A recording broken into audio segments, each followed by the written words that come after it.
성령의 세례와 성령의 은사. 사도행전 2장 5절. 요한은 물론 세례를 베풀었으나 너희는 몇 날이 못되어 성령으로 세례를 받으리라 하셨느니라. 히브리서 6장 4절. 한 번 빛을 받고 하늘의 은사를 맛보고 성령에 참여한 바 되고. 중심 주제 명제. 성령의 세례와 성령의 은사는 구별되어야 합니다. 적용 목적. 성령의 세례는 구원받았을 때 일어나고 성령의 은사는 구원받지 않아도 받는 것입니다. 현재 한국 교회의 성령의 세례와 성령의 은사에 대한 많은 오해들이 있습니다. 성령의 세례가 무엇인지, 은사가 무엇인지를 정확하게 교인들에게 가르쳐 주지 않았기 때문에 혼돈되는 경우가 있는 거죠.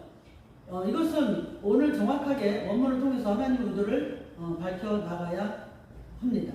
하나님께서 말씀하시는 성령의 세례가 무엇인지, 은사가 무엇인지를 알아야만 올바른 신앙생활을 할 수가 있습니다. 그럼 성령 세례에 대하여 오해를 하고 있는 부분을 짚고 넘어가야 합니다.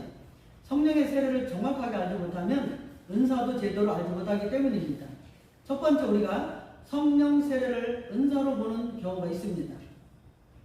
사도행전 1장 4절 5절. 사도와 함께 모이사 그들에게 분부하여 이르시되 예루살렘 떠나지 말고 내게서 들은 바 아버지께서 약속하신 것을 기다리라. 요한은 물로 세례를 베풀었으나 너희는 몇 날이 못되어 성령으로 세례를 받으리라 하셨느니라. 첫 번째, 우리가 성령 세례를 은사로 보는 경우가 있습니다. 예수님께서 십자가에서 죽으시고 3일 만에 부활하셔서 40일 동안 제자들에게 보이시고 이제는 승천하셔야 합니다. 승천하시기 전에 제자들에게 말씀하시기를 예루살렘을 떠나지 말고 주님으로부터 들은 하나님 아버지께서 약속하신 것을 기다리라고 했습니다. 요한은 물론 세례를 베풀었지만 너희들은 몇 날이 못되어 성령으로 세례를 받을 것이라고 말씀하셨습니다. 우리가 성령을 받은 것은 구원의 확신을 통해서 세례를 받은 것입니다. 이때 은사를 받은 것이 아닙니다. 그래서 이미 구원받은 사람들은 성령을 받은 것입니다. 성령이 임하지 않고는 절대로 예수님을 주로 시인할 자가 없기 때문입니다.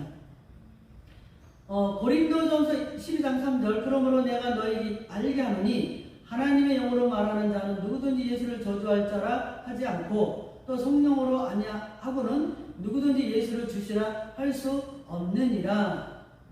또 고린도서 1장 22절에 우리에게 인치시고 보증으로 성령을 우리 마음에 주셨느니라. 아멘. 이렇게 말씀하셨습니다.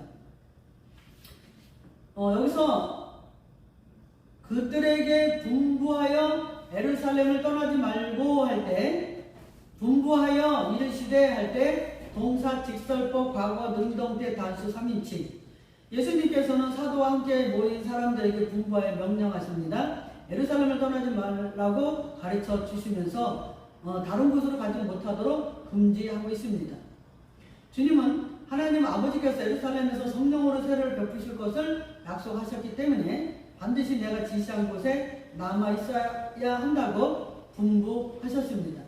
이렇게 예수님께서 승천하시기 전에 제자들에게 명령하신 일이 실제로 있습니다. 직설법을 사용합니다. 또한 이렇게 예수님은 부활하시고 승천하시기 전에 제자들에게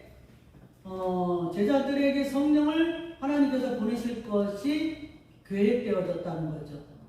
또 이렇게 제자들에게 얘기할 것도 계획되어져 있습니다. 과거 시대를 사용하고 있습니다. 그렇다면 우리들도 제자들처럼 하나님께서 인정하시는 곳에 있으면 성령을 세례를 받는 것입니다. 하나님이 원하지 않는 것이 있다면 성령을 받을 수가 없습니다. 주님께서는 반드시 예루살렘을 떠나지 말라고 당부하셨습니다. 우리들도 예수 그리스도의 십자가 보혈을 떠나지 말 것을 명령하시는 것입니다. 떠나지 말고 할 때 동사, 부정사, 현재, 수동태. 예수님께서는 제자들에게 예루살렘을 떠나서 하나님의 약속의 말씀에서 분리되거나 나누어지지 말 것을 당부하십니다. 만약에 예루살렘을 떠나면 성령 세례를 받을 수가 없습니다. 복음에서 벗어나기 때문입니다. 하나님의 약속하신 것을 받지 못하기 때문에 주님은 명령하시는 것입니다. 그럼 예수님께서 떠나지 말 것을 당부하는 곳이 어디입니까? 예루살렘에서 떠나지 말라는 거죠. 항상 하나님의 약속의 말씀을 바라보면서 성령 하나님 임하실 때까지 기다리는 것입니다. 부정사, 장방시. 또 예루살렘을 떠나지 말고 매일같이 항상 깨어있으라고 말씀하셨어요. 현재, 시제. 그리고 이렇게 하나님 앞에서 선택되어진 자들은 스스로 예루살렘을 떠나려고 해도 떠날 수가 없다는 것입니다. 수동태. 이것은 내가 나가려고 해도 하나님께서 붙잡고 계시기 때문에 그 약속의 말씀을 떠날 수가 없다는 것입니다. 우리들도 예수 그리스도 안에서 구속의 은혜를 받았기 때문에 성령 하나님을 떠나려고 해도 떠날 수가 없다는 것을 말씀합니다. 수동태.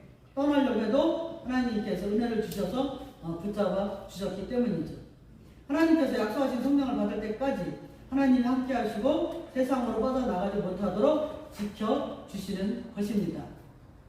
기다려라. 동사, 부정사, 현재, 능동태. 예수님은 제자들에게 하나님께서 약속하신 것을 예루살렘에서 기다리라고 말씀하십니다. 다른 곳에서는 안 된다는 것이죠. 장방시. 하나님께서 허락하신 곳에서 반드시 기다려야 합니다. 이 장소가 예루살렘입니다. 제자들은 주님께서 당부하신 말씀을 기억하면서 하나님의 약속의 말씀을 향하여 성령이 임하실 때까지 기다려야 합니다. 부정사.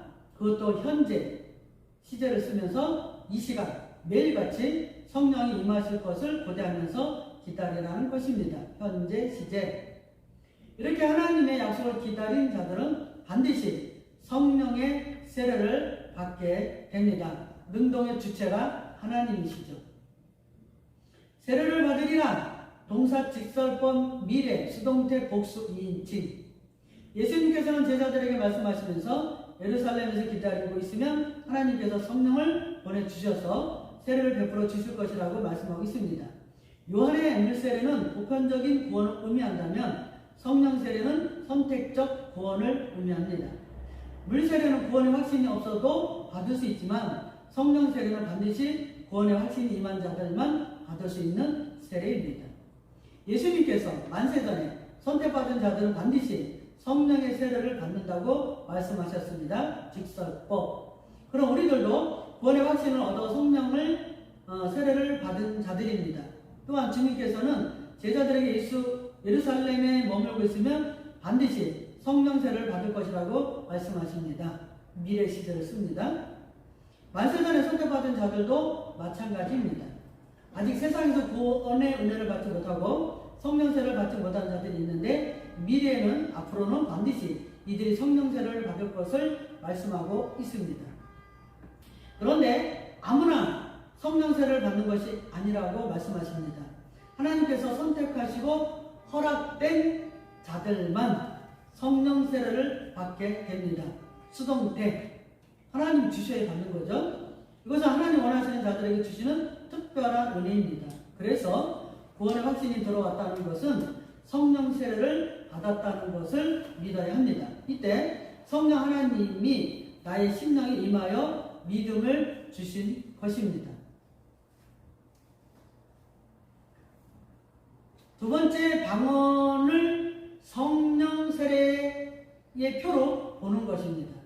한국교회 문제점이 또 무엇입니까? 방언을 받았으면 성령세를 받은 것이고 방언하지 못하면 성령세를 받지 못한 것을 오해하고 있습니다. 하지만 성경은 방언을 성령세례의 표로 보지 않습니다. 방언을 받지 않아도 성령세를 받을 수 있습니다. 또한 성령의 세례를 받지 않아도 방언은 은사이기 때문에 얼마든지 받을 수가 있습니다. 그래서 우리는 이것을 혼동해서는 안 됩니다. 방언은 은사이지 구원받은 성령 세례의 표가 아니기 때문입니다. 사도행전 2장 1절에서 4절 50절 날이 이미 이르면 그들이 다 같이 한 곳에 모였더니 후련히 하늘로부터 급하고 강한 바람 같은 소리가 있어 그들이 앉은 온 집에 가득하여 마치 불의 혀처럼 갈라지는 것들이 그들에게 보여 각 사람 위에 하나씩 임하였더니 그들이 다 성령 충만함을 받고 성령이 말하게 하심을 따라 다른 언어들로 말하기 시작하니라. 보통 우리가 성령 세례 표시가 방언이라고 생각하는 사람들이 말하는 성경 구절이 오순절 날의 성령 역사입니다. 여기에서 방언은 우리가 생각하는 은사의 방언이 아닙니다. 하나님의 말씀을 듣고 각 사람들이 모였기 때문에 서로 말을 알아듣지 못했습니다. 그래서 성령이 임하니 각 사람들의 언어가 하나로 뭉쳐졌다는 것을 말씀하고 있습니다. 오순절날에 많은 사람들이 한 곳에 모였습니다. 그때 후련히 하늘로부터 급하고 강한 바람 같은 소리가 있어서 온 집에 가득 채워졌습니다. 그리고 불의 혀처럼 갈라지는 것들이 각 사람들 하나씩 임하여 있었고 이 사람들이 성령 충만함을 받고 성령이 말하게 하심을 따라 다른 언어들로 말하기를 시작한 것입니다. 급하고 할 때 동사, 분사, 현재, 수동태, 소유격, 여성, 단수. 오순절날에 많은 사람들이 모여있는 장소에 급하고 강한 바람이 불었습니다. 이것은 성령 하나님의 역사이며 하나님의 약속을 운반하여 온 것입니다. 이것이 주님께서 말씀하신 대로 현재 이곳에 하나님의 약속의 말씀이 도달한 것입니다. 이것이 어디에 도착했습니까? 오순절을 많은 사람들이 모여있는 곳에 도착했습니다. 이들이 하나님의 약속을 기다리고 있었기 때문에 성령 하나님이 임하신 것입니다. 분사, 장방시. 또한 하나님의 계획이 있었기 때문에 현재에 나타나게 된 것입니다. 현재 시제. 이 시대도 만세 전에 선택받은 자들은 성령 하나님이 임하여 구원의 은혜를 주시는 것입니다. 급하게 임하는 성령의 바람은 자신의 의지로 임하는 것이 아니라 성부 하나님께서 보내주셔서 가능하게 된 것입니다. 수동태. 급하게 임하는 것이 성부 하나님의 의지이기 때문에 오순절이 되어 많은 사람들이 모여있는 곳에 임한 것입니다. 급하게 임하는 곳에는 심령 속에 성령 하나님이 소유되어 있습니다. 소유격. 그렇다면 현재 나에게 임한 성령님은 하나님께서 나에게 보내주셔서 임하게 된 것입니다. 내가 만세 전에 선택받은 자이기 때문에 나에게 임하여 성령의 세례를 주신 것입니다. 갈라지는 것들이 할 때요, 동사, 분사, 현재, 준수, 뒷, 중수동태, 주격, 여성, 복수. 많은 사람들이 한 장소에 오순절에 모여 있습니다. 이때 불의 혀처럼 갈라지는 것들이 이 사람들에게 하나씩 임하여 있습니다. 이것은 성령 하나님의 각 사람에게 분배되어 나누어졌다는 것을 말합니다. 성령 하나님이 이 사람들에게 구원의 은혜를 주시기 위하여 성령이 나누어진 것입니다. 성령 하나님은 이들이 모여있는 장소에 함께 임하셔서 선택받은 자들 위에 있습니다. 이날이 바로 오순절입니다. 분사, 장방시. 그것도 지금 임하여 있음을 말씀하고 있습니다. 현재 시제입니다. 그런데 이렇게 성령 하나님 임하시기로 작정되어 있었고 계획되어진 것이 현재 나타난 것입니다. 그래서 성령 하나님의 세례를 받은 자들은 각자 다른 언어들로 말하기를 시작한 것입니다. 중수동태. 수동태로 주시니까 나에게 돌아온 것이죠. 여기에서 방언은 우리가 생각하는 은사의 방언이 아닙니다. 다른 언어를 말한다는 것은 성령 세례를 받고 세상의 말이 하나님의 언어로 바뀐 것을 말씀합니다. 그래서 여기에서 말하는 방언은 성령 세례의 표가 아닙니다. 우리들도 성령 세례를 받고 구원을 받고 나면 먼저 달라지는 것이 말입니다. 언어가 달라져요. 세상의 언어에서 하나님의 언어로 바뀌게 되는 것입니다. 사도행전 2장 11절 그레데인과 아라비아인들이라 우리가 다 우리의 각 언어로 하나님의 큰 일을 말함을 듣는도다 하고, 여기 모여있는 사람들 각 나라에서 온 사람들입니다. 이 사람들이 성령 하나님이 임하니 각 언어로 말하는데 하나님의 큰 일을 말함을 듣는다고 말씀하고 있습니다. 여기서 방언은 은사의 방언이 아니라 하나님의 비밀을 깨닫는 것입니다. 성령 세례를 받으니 사람들이 먼저 하나님 말씀을 깨닫고 구원받게 된 것을 말합니다. 그래서 베드로가 오순절에 설교를 했는데 성령 하나님이 임하니 구원을 선물로 받게 되는 것입니다. 이때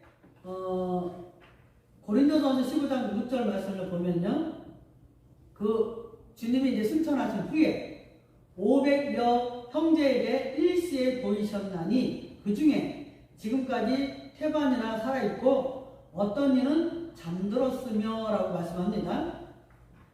자, 이렇게 500여 명이 모여서 기도하다가 380명이 돌아가요. 사도행전 1장 14절에서 15절. 여자들과 예수의 모친 마리아와 예수의 아우들로 더불어 마음을 같이하여 전혀 기도에 힘쓰니라. 모인 무리의 수가 한 120여 명이 되더라. 20명이나 되더라. 120명이 된다는 거죠. 사도행전 2장 38절. 베드로가 이르되 너희가 회개하여 각각 예수 그리스도 이름으로 세례를 받고 제사함을 받으라. 그리하면 성령의 선물을 받으리니 라고 말씀하고 있어요. 자, 베드로가 말씀을 전하면서 너희가 회개하여 각각 예수 그리스도의 이름으로 세례를 받고 제사함을 받으라고 합니다. 그렇게 하면 성령을 선물로 받게 될 것이라고 말씀합니다. 오순절의 방언은 바로 예수 그리스도를 깨닫게 하기 위한 언어였습니다.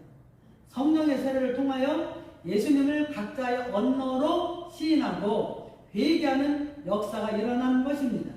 그런 우리가 생각하는 은사의 방언을 받았다고 해서 성령의 세례로 성령 세례의 표로 봐서는 안 되는 거죠. 구원의 확신이 없어도 얼마든지 성령의 은사는 받을 수가 있습니다. 아멘.